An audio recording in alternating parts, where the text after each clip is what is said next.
The Middle East stands at its most critical geopolitical crossroads in decades. Despite a fragile ceasefire extension brokered by Islamabad, the diplomatic tightrope between Washington and Tehran remains perilous.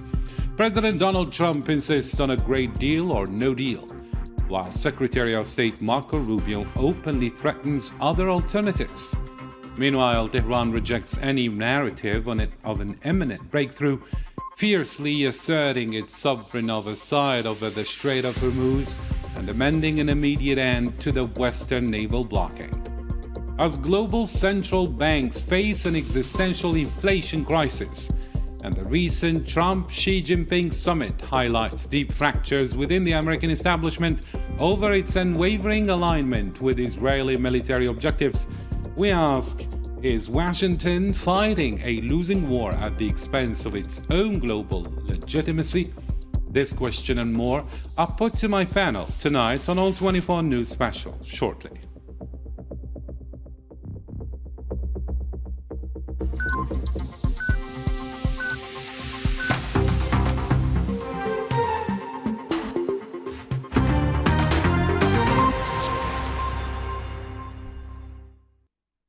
Hello there, ladies and gentlemen. Good evening and welcome to this All 24 News special coverage with me, Karim Fazakari.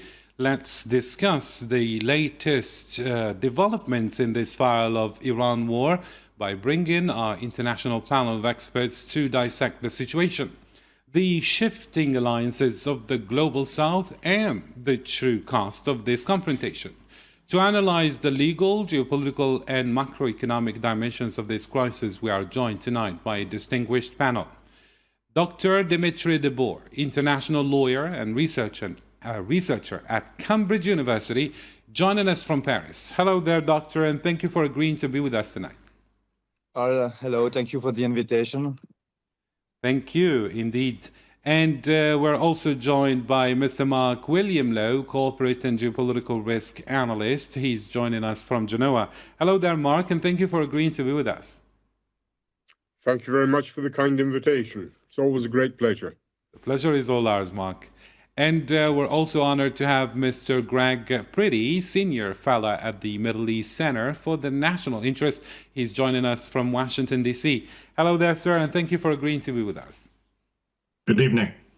And also we will be joined later on by Mr. Mohammed Chris Sassi, geopolitical observer and economic analyst. He will be joining us from New York. So let's start the debate with you, Dr. Dimitri Debour.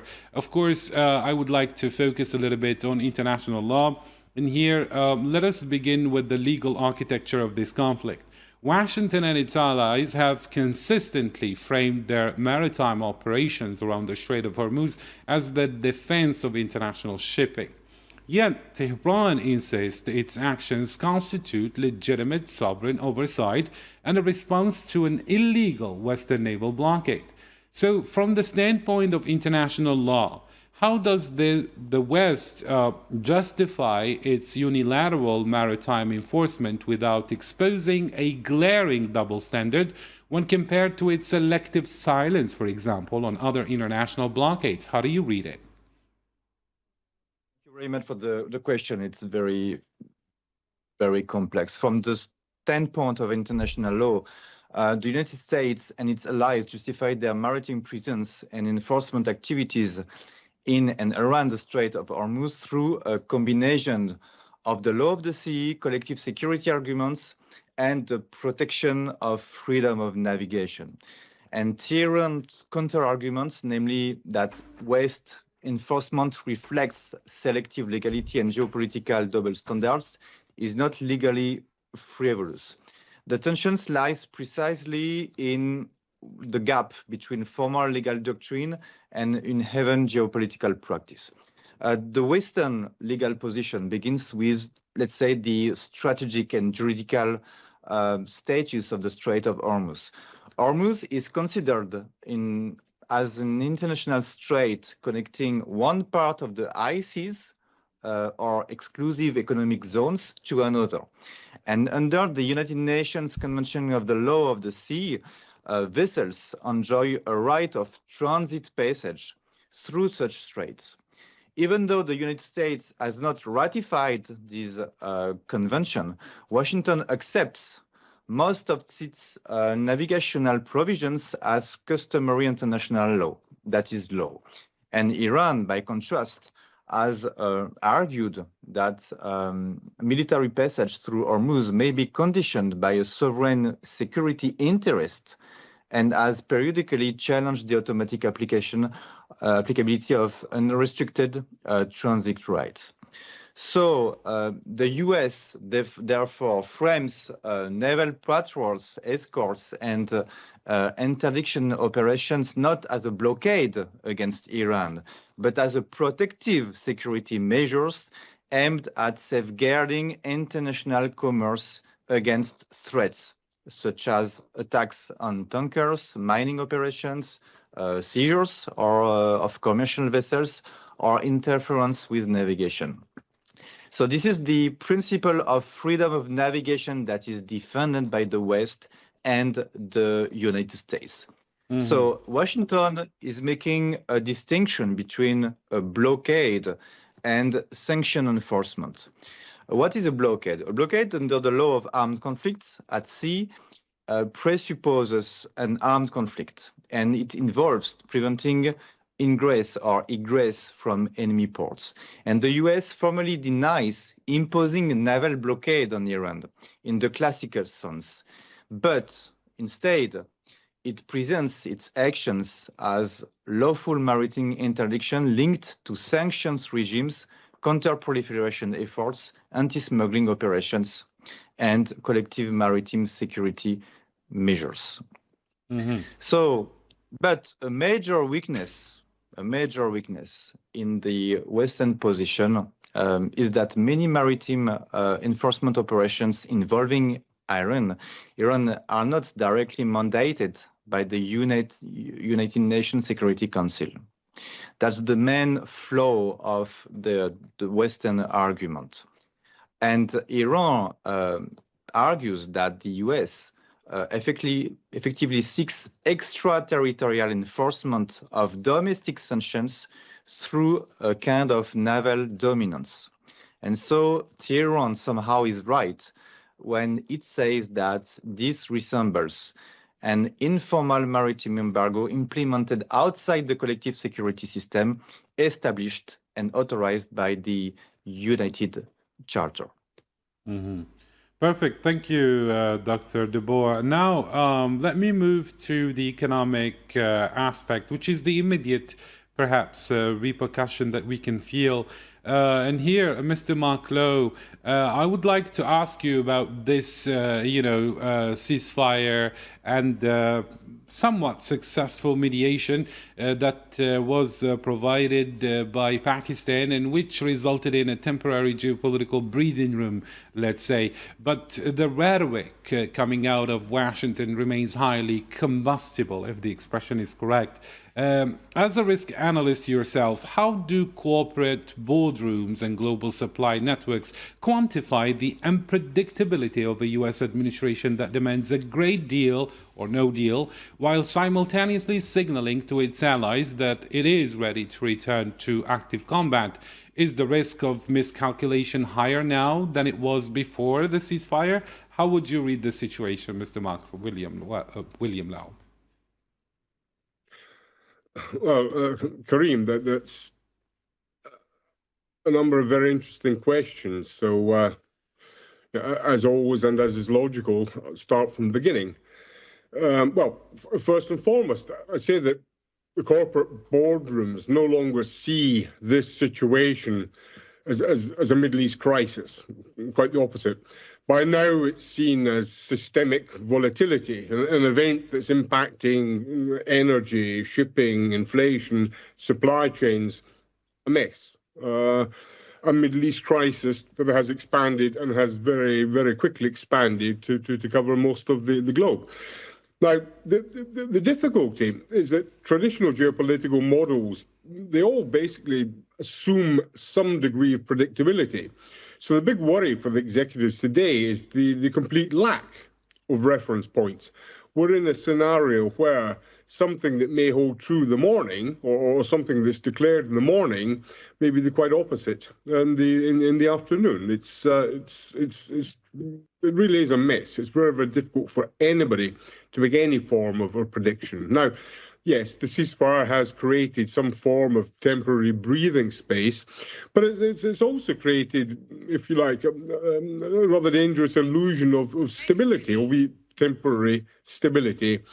Hormuz remains a highly militarized corridor, basically, and the regional actors remain under enormous political pressure. So we're not really going anywhere positive at all. All we're doing is making things difficult for all of those that are involved. Now, we have Washington, who speaks simultaneously of deterrence, escalation, negotiation, no negotiations, the best deal, the biggest deal, no deal.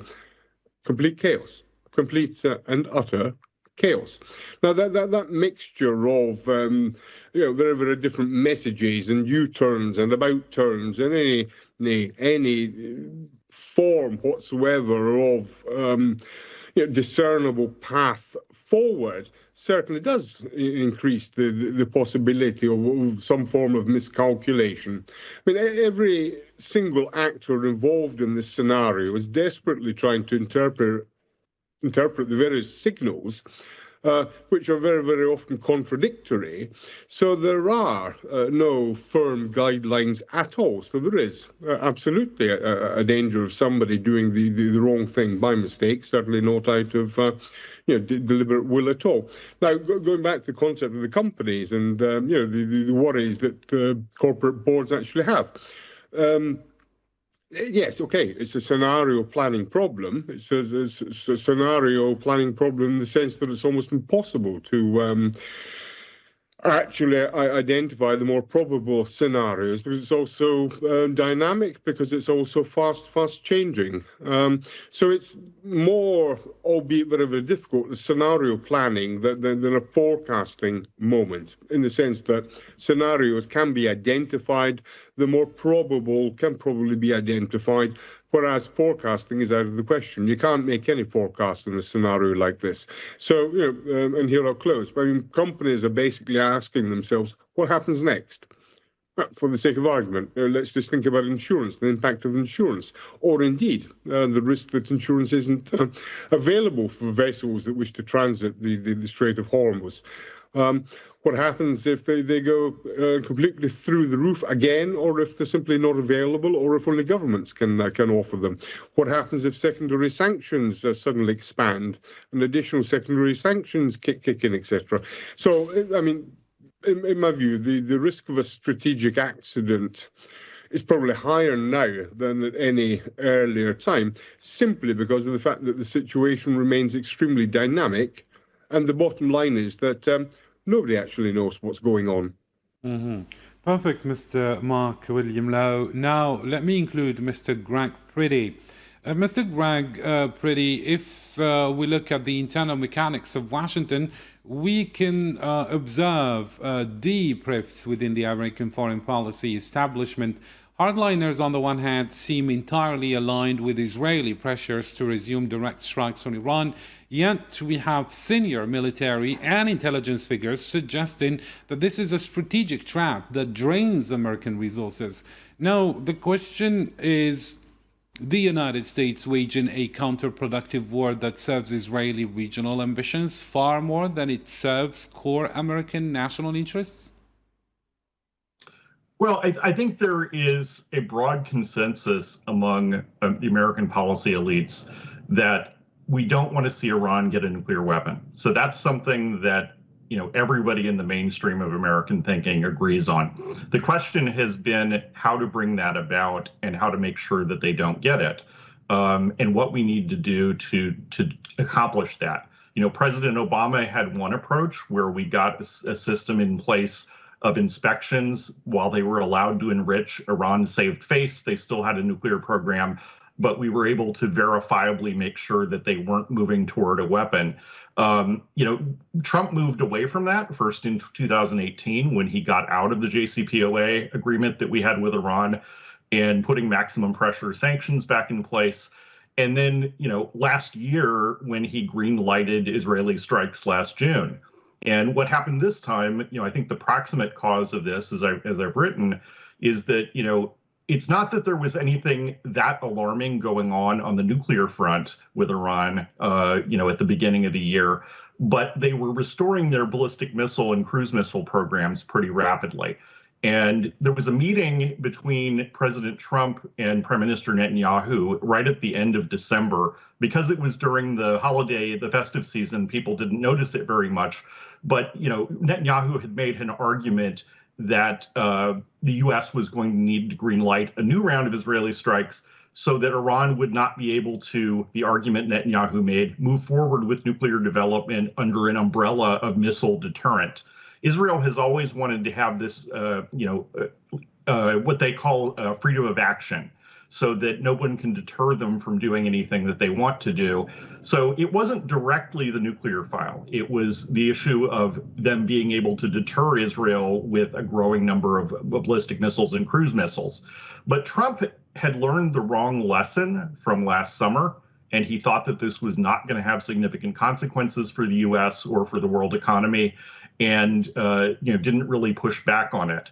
I think a lot of that is a failure of this. This administration has been very different than most in that it has not really followed the normal interagency process, as they say here in Washington, within the U.S. government, where you have meetings. They have principals meetings, but we're not systematically consulting everyone in the government who has expertise or something to say on this, and letting those potential warnings and opinions filter upward and get into that debate.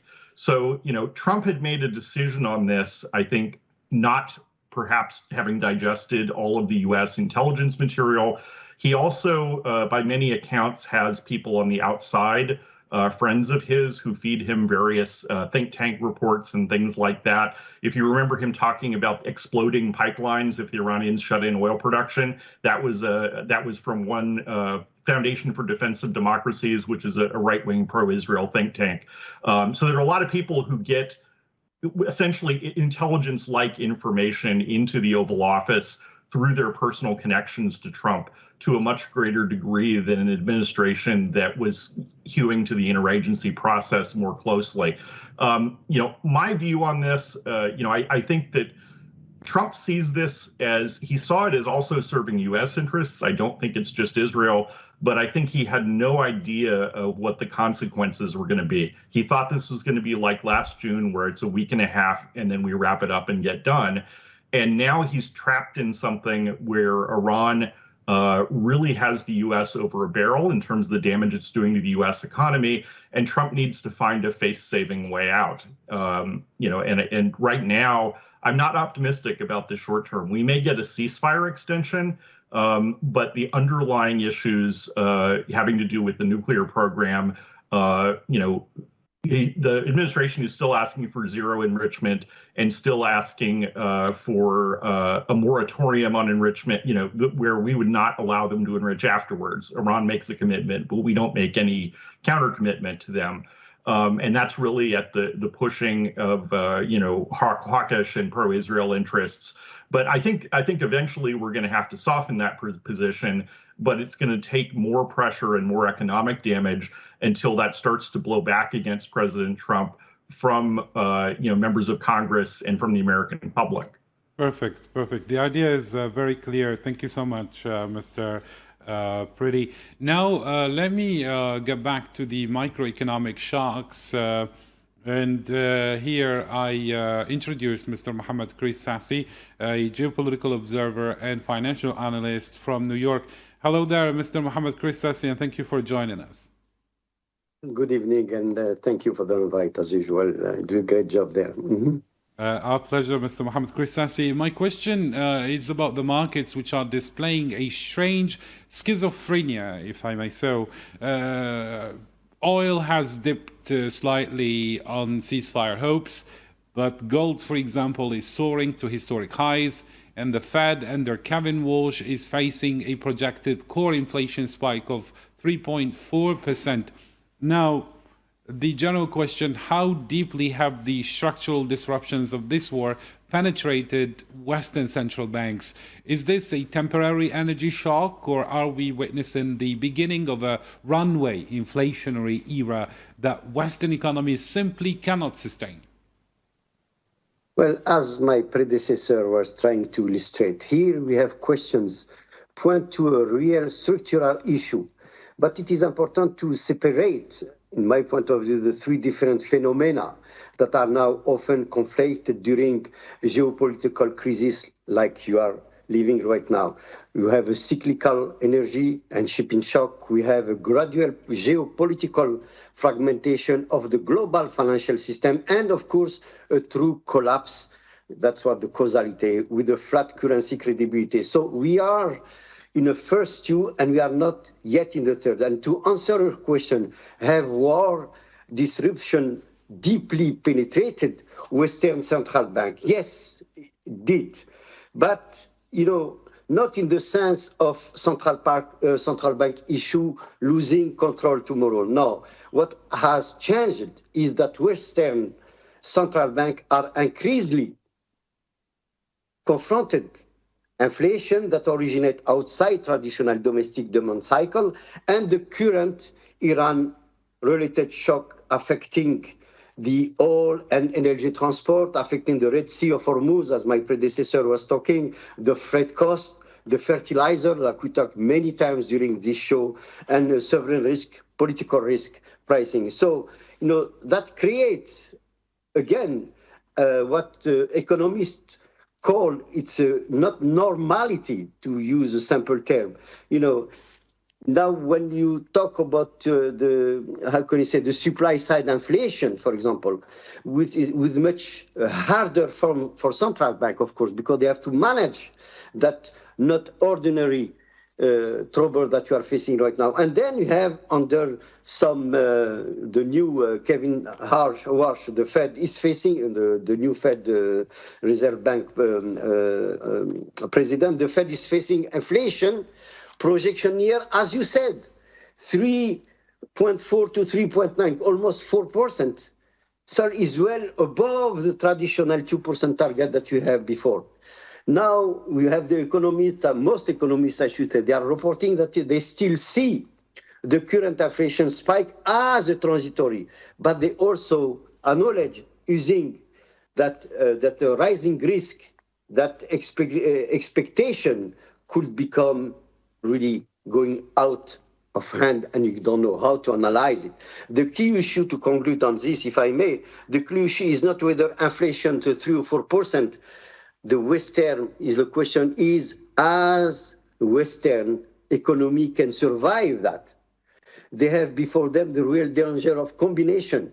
The structural, as I said, higher energy costs, the large fiscal deficit, you are living it right now in America, you have the aging population all over Europe, you have the sorting of manufacturing, and of course, now we are talking about the defense rearmament, because with all this war, we have to think about that as well. So politically, to all this is a constraint in the monetary frightening, and that mixed ensemble. If some would remember, I'm old enough to remember that what happened in 1970s. And then the runaway inflationary era implies, as one of my predecessors was saying, a closer to chronic double-digit inflation of the current inflation and the currency instability. That's what I can say in a short answer. I hope I was clear in my explanation. Perfect, Mr. Mohammed Sassi. Now, let's shift to a different angle now. And here I get back to you, Dr. Dimitri Debour. During recent diplomatic rounds, the Trump administration reiterated that regional peace is contingent upon Middle Eastern states joining the Abraham Accords and normalizing relations with Israel. Now, given the current destruction and international outcry over the war in Iran here, and before it, the genocide in Gaza, isn't it legally and politically naive to treat these accords as a viable framework? I mean, has the war effectively rendered the Abraham Accords a dead letter in international diplomacy in general? Yes, you're right. Legally speaking, it should not be accurate to say that the Abraham Accords are completely dead, because there still exist as valid international agreements and the diplomatic relations that are established between Israel and several Arab states, particularly the United Arab Emirates, Bahrain, Morocco, and Sudan, continue to function. Embassies remain open, trade continues, intelligence cooperation still exists, and strategic partnerships with the US remain important for many governments in the region. Under international law, treaties are governed by the principle that treaties must be respected. It means that agreements must be respected and implemented in good faith. And war alone does not automatically cancel unrelated diplomatic agreements. So from a strictly legal perspective, the accords survive. But politically, diplomatically, and morally, the situation is far from, it's more fragile today. The main issue is that the Abraham Accords were never designed actually to solve the central conflict of the Middle East. They were normalizing and normalization agreements between states. They focused on diplomatic recognition, economic integration, technology, trade, tourism, and so on. But the Trump administration presented this strategy as a new vision for the Middle East. The idea that economic integration and normalization with Israel could gradually create stability and reduce regional tensions. That's a lie. In practice, the accords were also part of a broader geopolitical alignment with Iran and against regional instability. But critics always argued that, in fact, this framework internationally bypassed the Palestinian question.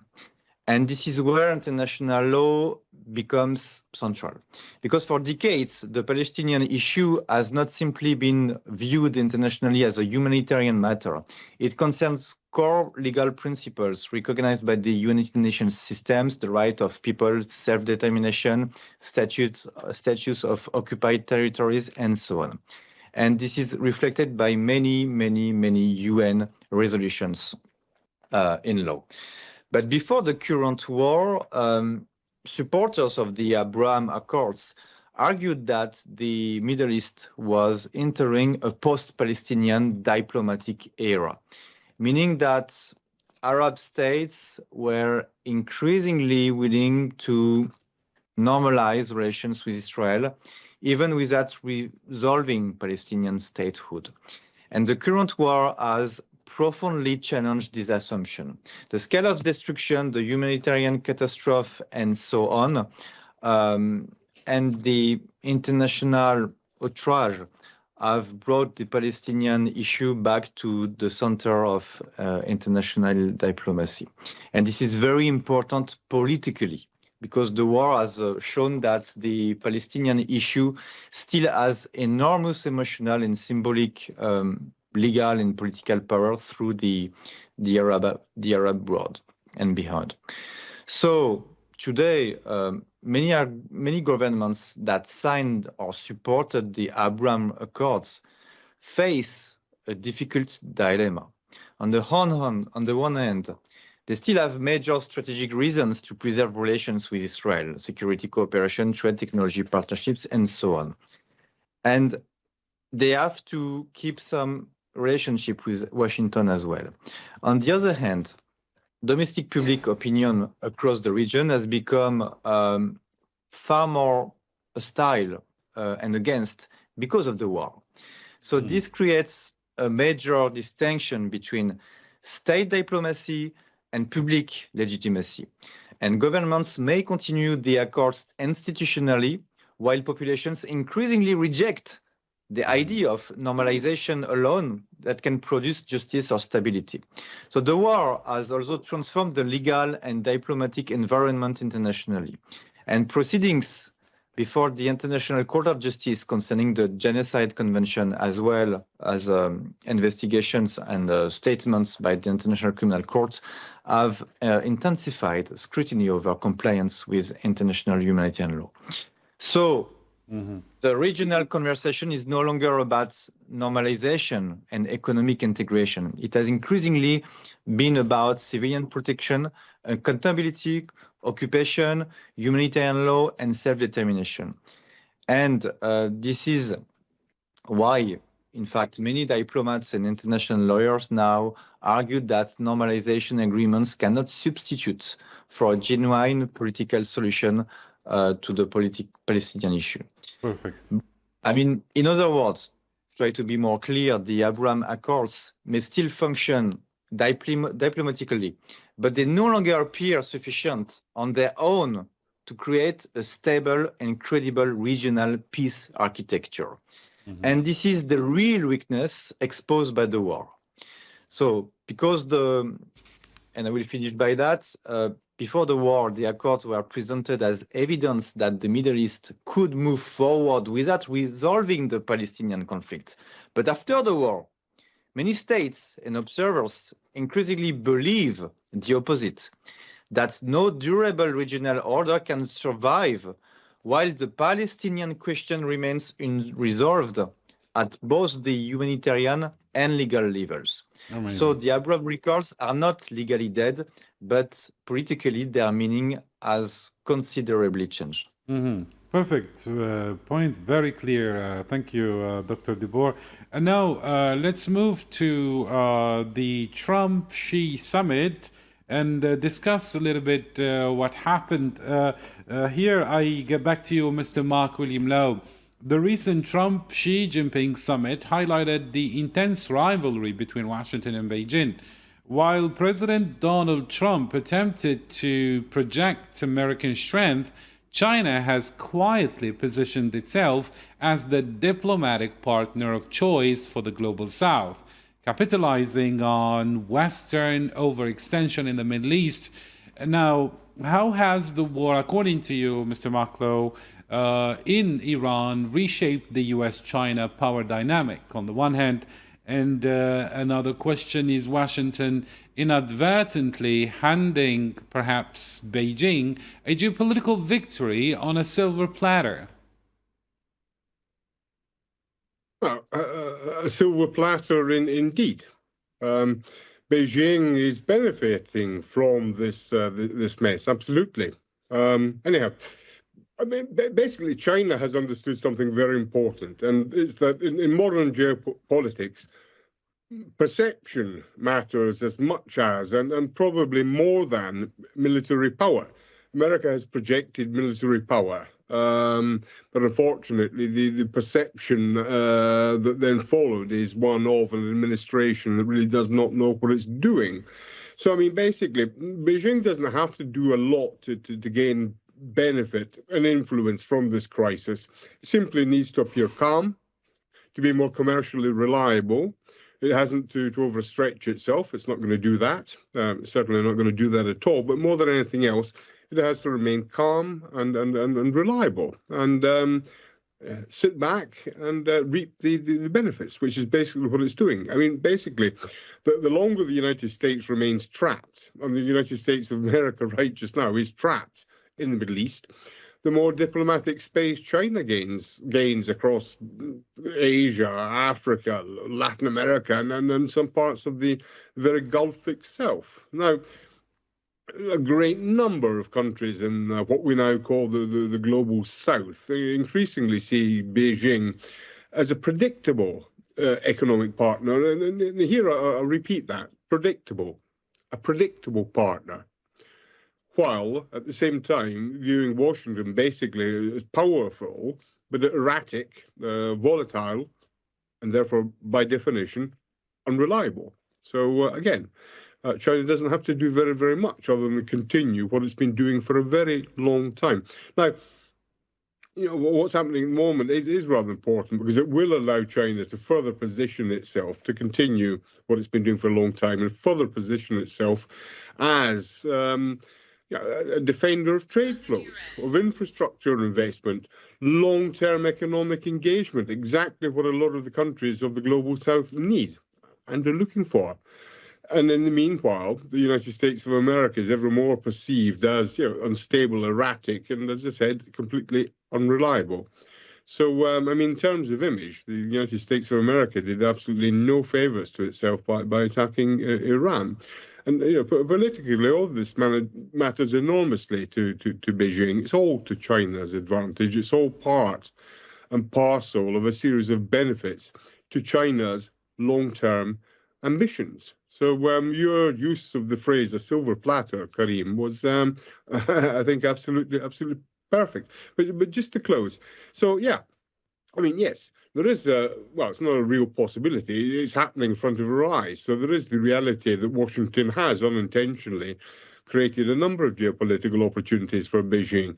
Because basically with every passing week, every passing, at this point, month of American overextension and confusion, abject confusion, all of this is allowing China to further deepen commercial relationships and strengthen political and diplomatic networks in a great number of countries, something the United States of America is not doing. So, yes, China is reaping an advantage and America is unfortunately distancing itself from everybody else. But and here I promise to close, but just one word of attention to everybody that's close and closer to China. You always have to remember that China wants partners. It doesn't want allies, doesn't want friends. It doesn't want long-term reliable allies. It wants partners. But this is probably an issue, a topic for another transmission. Mm-hmm. Thank you, Mr. Marklow. Now, let me bring Mr. Greg Pretty back again. Mr. Greg Pretty, the Secretary of State, Marco Rubio, recently stated in New Delhi that Washington will give diplomacy every chance before exploring alternatives. However, with regional actors like Pakistan taking the lead in mediation and Iran explicitly refusing to send a delegation under duress, hasn't the U.S. policy of maximum pressure perhaps met its structural limits? I mean, what actual leverage does Washington possess now when the global majority refuses to enforce its unilateral sanctions?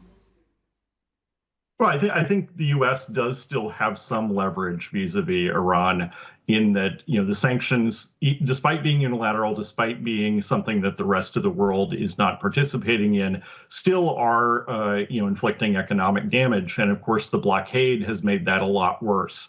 It's limited, though, because, Iran has, as a continental state, it has inland trade routes. It can bring in, if it can't bring in rice from Thailand, it can source wheat from Russia. So there are workarounds for it. But I think it's more instructive to think about, pressure building on Iran right now, but there's also countervailing pressure building on the U.S. And so, with the loss of, 11, 12 million barrels a day of oil at a minimum, unprecedented size oil outage there, that is going to start over the summer to really make itself felt in the world economy. We already have gasoline prices in the U.S. above $4.50 a gallon. That's something that American consumers are very unhappy about.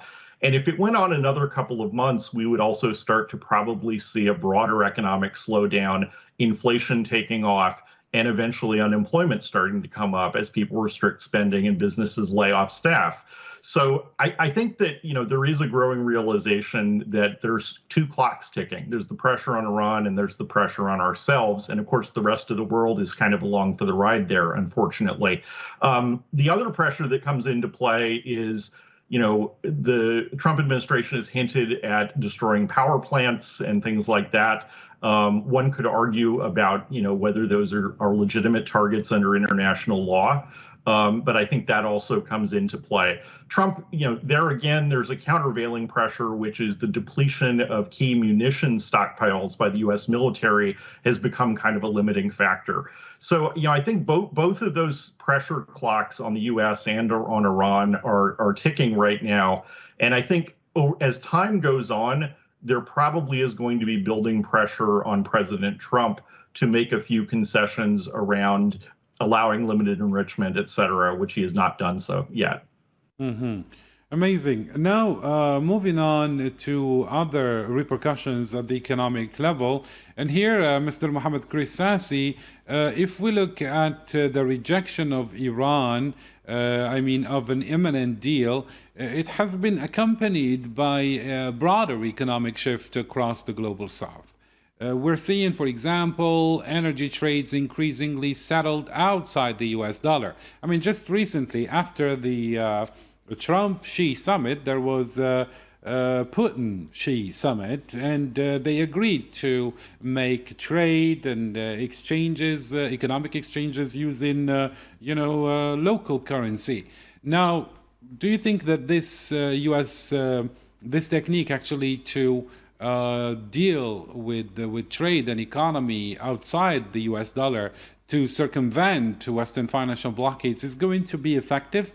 In the wake of this war, is the weaponization of the SWIFT network and maritime corridors really accelerating a permanent and irreversible de-dollarization of the global energy market? How would you read this?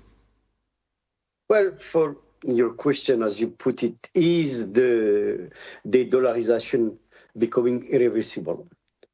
My answer, I will begin to say that the de-dollarization is real. As you illustrated, for example, we're talking about the Putin the voyage to China just after Trump, the weaponization, and I'm very carefully putting this word, the weaponization of sanction infrastructure, especially, as you said, after Russia reserve freeze and SWIFT restriction, unquestionably accelerated the effort for many states to reduce dependence on US controlled financial rails. That includes bilateral energy settlement in yuan, the Chinese currency, the rupee dirham arrangement, as you saw it recently, the BRICS, don't forget the BRICS and the arrangement experiment, the central bank gold accumulation, and the regional currency swap lines. These, the country, as some of the panelists were saying, the country in the global south increasingly view dollar now like a dependence as a geographical vulnerability, not merely an economical convenience. And this, it's very critical because there is a critical distinction between reducing the marginal dollar usage and replacing it with the dollar system itself.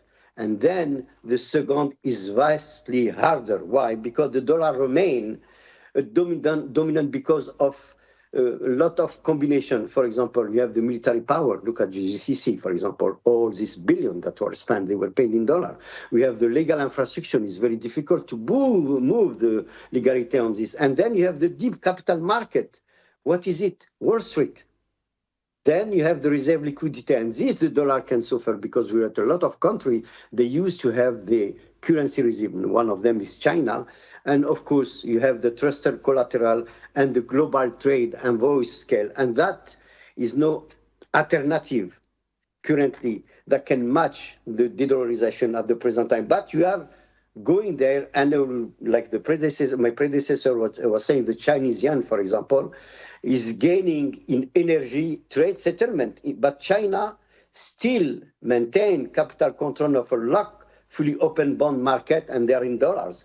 That limits its ability also to become a true reserve hegemon in the sense that you are looking at it in economy. So what we are probably witnessing is not the hand of the dollar, as I was trying to illustrate, but an evolution from a near monopoly reserve system in dollar, and also to have a more regionalized multi-currency settlement development like the BRICS is trying to do. And this is, in my point of view, very significant, but, is very different to say that dollar is going to collapse tomorrow. Now it's going to take a while, but you are getting there. One of the panelists was doing it. Perfect. Perfect, Mr. Mohammed Krisasi. Now, with a very quick round of questions, as we are nearing the end of this special coverage, I go back to you, Dr. Debo. And here, let's bring back the international law to the surface again. So, Iran has state blankly refused Western demands to ship its enriched uranium outside its borders as a prerequisite for peace, citing its sovereign rights under the NPT, the Non-Proliferation Treaty. When Western powers, Mr. Debo, demand such concessions while turning a blind eye to the undeclared and monitored nuclear arsenal of the State of Israel, how can they claim to protect the international rule of law? And doesn't this explicit double standard erode the very concept of international legitimacy? How would you read this? Thank you. Iran's argument raises a serious legitimacy problem for the global nuclear order. Actually, Western powers, they rely on the Treaty on the Non-Proliferation of Nuclear Weapons, the NPT. And Iran signed the treaty as a non-nuclear state and accepted obligations under Articles 2 and 3, including the control of institutions and monitoring. But at the same time, Iran invokes Article 4 of the NPT, which recognizes the inalienable right of states to develop peaceful nuclear energy. And Tehran argues that uranium enrichment itself is not prohibited by the treaty, and they're right. This is perfectly correct. And the dispute concerns enrichment levels, transparency, inspections, and possible weaponization. And Western governments argue that their concerns are not about peaceful nuclear energy in principles, but about highly enriched uranium, missiles programs, restrictions and inspections, and instability. But the West, the stress, a key legal distinction. Iran joined the NPT and accepted inspections, while Israel never signed the treaty. And formally under international law, Israel is therefore not bound by the same obligations. However, this does not fully solve the legitimacy problems. Why is that? Because Iran and many global South states argue that the non-proliferation regime was supposed to be based on equality and non-discrimination. And from their perspective, heavy pressure on Iran alongside kind of tolerance toward Israel's undeclared nuclear arsenal creates a clear double standard. And this criticism is reinforced by Article 6 of the NPT, which calls for negotiations toward nuclear disarmament. And many states believe the system is not equal because some countries keep nuclear weapons indefinitely, while others face sanctions and restrictions. And critics also argued that international law appears stricter towards rivals than towards allies, especially because Israel benefits from strong Western support.